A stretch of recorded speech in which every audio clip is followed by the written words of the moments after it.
Yemen's Iran-aligned Houthi group used drones to attack two major Saudi Arabian oil installations, including the world's largest oil processing facility.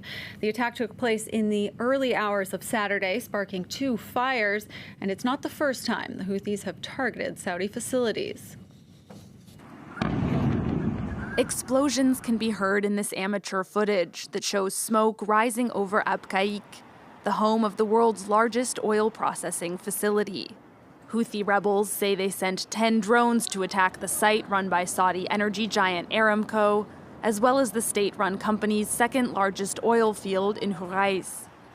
With smoke visible from space, they say it was the biggest operation they've carried out, one that struck deep inside Saudi territory.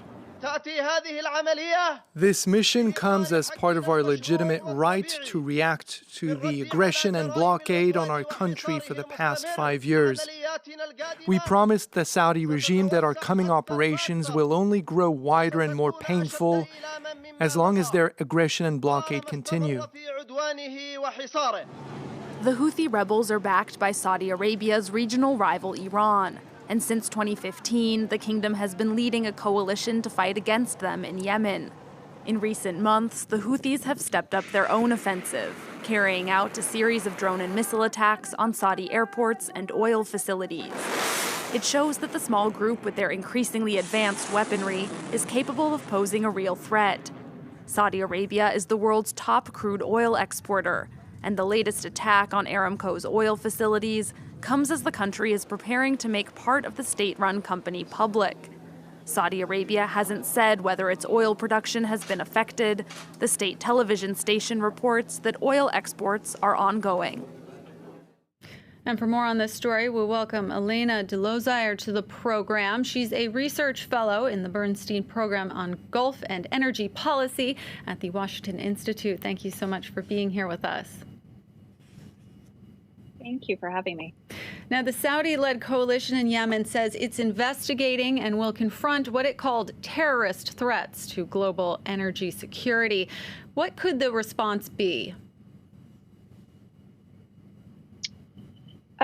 So I think that there's a range of responses that are possible, but it will depend on the facts that come out. So at the moment, we don't have a lot of information. We know there was some kind of attack. We know that the Houthis claimed it. In the past, the Houthis have claimed attacks that came from Iraq.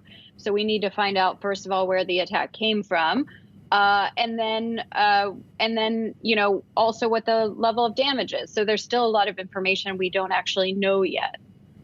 But the use of drones here, it seems to send a specific kind of message because they can cause huge damage at very little cost. How does the use of these kinds of weapons impact this proxy war in Yemen?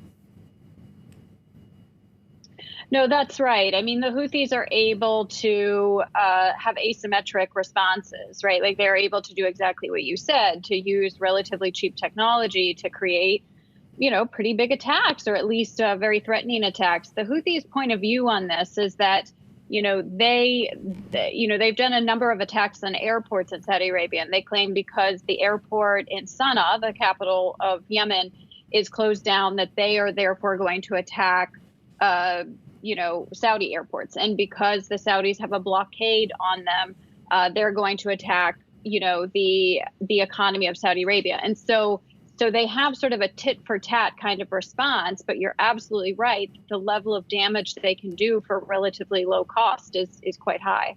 And do we have any idea where they're getting these drones? I mean, it seems pretty scary that drones like this could be weaponized by maybe anybody. Well, it seems as though the drones originally came from Iran, and Iran seems to have been helpful in mastering that technology.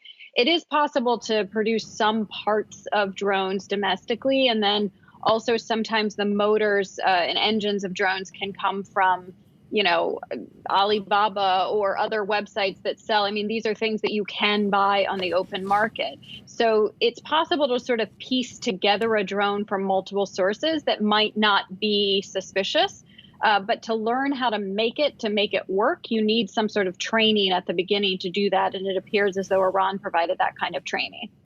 And quickly, we don't know the extent of the damage yet, but if these facilities are shut down even for a couple of days, I mean, what kind of impact could that have on Saudi Arabia? Yeah, it can affect the oil prices. And for Saudi Arabia, they have a new energy minister just in the last week, and these facilities are these two facilities are a major part of Saudi's oil production, about half of it. And so, depending on the damage, it could have a pretty big effect on world oil prices. And we'll see when the stock markets open on Monday, too. Imagine that could have an impact there. Right. Elena Delozire from the Washington Institute, thank you so much for your time.